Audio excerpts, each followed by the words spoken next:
One thing that makes this race so historic is that for the first time in 33 years, current county prosecutor Robin Dunn is not on the ballot. Did you murder your son? Absolutely not. This is the last place police saw him before he took off on foot. He drove through the stop sign at the intersection of Parkwood and Hoops Avenue. He collided with another car. Crews are taking the search very seriously. As you can see behind me right here, they're digging, looking through every nook and cranny for Dior. This is 100 Dixie cups. It represents all of the water used in Idaho every single year. 97% of it goes to agriculture. This is the water used by all the cities in Idaho. The Idaho Falls Police Department needs your help to find a man who robbed a convenience store early this morning. Their temperatures, they're going to drop quite a bit. Some are asking, should the state bite the bullet and require all counties to pay the same fee? If you come here and the doors of the post office are locked, don't worry, because there's a very dependable friend. It's going to be here for you 24 hours a day. And here it is, the self-service shipping kiosk. You're looking at it right now, and with just a few clicks, you can mail out a letter, a package. You start out with a family memory of something that's wonderful, and you end up with a tragedy that you'll never really get over. In just a matter of seconds, life as we know it can change forever. Seconds is how long it took for snow to fall off the roof of 2-year-old Hallie Merrill's grandparents' cabin. The toddler and 2 7-year-olds were buried in that snow. One of my closest friends was the first one there that started digging the kids out. And, you know, I mean, they were working for all it was worth to try to get through 7 feet of snow to get to the kids. It took more than 30 minutes. And they got the oldest 2 out first, and the youngest one was the last to come out. All 3 children life-flighted to the hospital, but 2-year-old Hallie did not make it through the night. It's just horrible, and we're all just feeling terribly grieved by the loss of the young one. With the warmer temperatures, the ice and snow is starting to melt, and you can see all of the snow on this roof behind me. It has nowhere to go but down.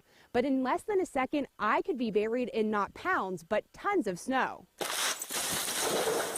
It's like a mini avalanche because of the different consistency of each layer of snow. You will have no idea that it's going to slide. Stephen Bachman shoveled his roof twice this year. You can even wire it. We'll cut it off into pieces and so that it will roll off. We've had an unusual year. We probably have had the biggest snow year and moisture year that we've had in about 32 years. And with 2-year-old Hallie's tragic death, our prayers are with them and our thoughts are with them. Furnace tells me that he switched to an electronic vaporizer after smoking for 12 years. He told me he made the change because he wanted to stop smoking, and it's been called a safer alternative. However, tonight he's questioning that because his device sent him to the hospital. I do want to warn you that some of the images you are about to see are graphic. Lying in a hospital bed, wrapped up in bandages. I think I'll be in here long enough to be able to just quit it cold turkey. Trey Furnace says he won't pick up a vaporizer again.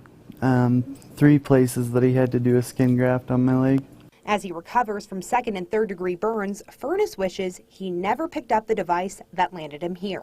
We were putting the kids' shoes on, and I felt something getting hot in my pocket, and so I put my hand in my pocket, and it just blew up, like white flames just shot out of the side of my pocket. The ex-smoker was at Grand Teton Mall Friday when this vape exploded. He says it was the only thing in his pocket. I vaped. Amanda Sayer, his best friend, was right there when it blew up. And he was grabbing his leg, and I just remember seeing this giant flame. It was like a ball of fire. And it wasn't very loud. It was kind of like a bottle rocket, if anything. And the next thing I know, he's all of a sudden turned around, he's on his back, and he's got his hand in his pocket, and he's trying to get something out of his pocket, and I realized then that it was his vape. The two say they have no idea as to why it exploded.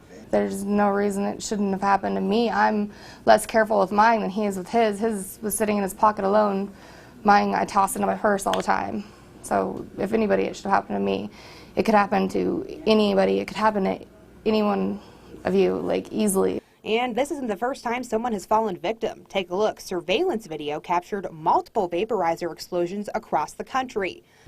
Thank you. Owner of Idaho Vape, Cameron Bush, says many of the explosions are linked to improper usage. People putting batteries or open batteries inside their pocket with keys or different change or anything like that. And just like any other type of batteries, if you put two 9 volts together, they're going to blow up. Bush claims that's not the only reason. It could be the wrong battery. Not all batteries are the same, so you have low drain batteries or low quality batteries. We usually try to stay with name brand. He also says it's important to make sure the batteries are wrapped and that you are using the correct device. You're talking about a specialty industry, and vape shops are going to be more knowledgeable than anything else, even Amazon or anything like that. You can read as many reviews as you want. But we here personally have tried a bunch of different devices, a bunch of different batteries, and so we can give you the best suggestion for what we use. And that's something that we use on the daily, so we feel they're safe and good products. Furness questions that and hopes his message prevents others from lying in the same bed he's now in. Everything on mine was good. Any advice I could give, I don't know what. Just don't do it at all. Now, it's a long road to recovery for Furness, but doctors say if the skin graft does take, that he may be able to leave as early as Monday. His wife also has already reached out to an attorney to see what kind of legal action they can take. Live in Idaho Falls, I'm Chelsea Brentzel.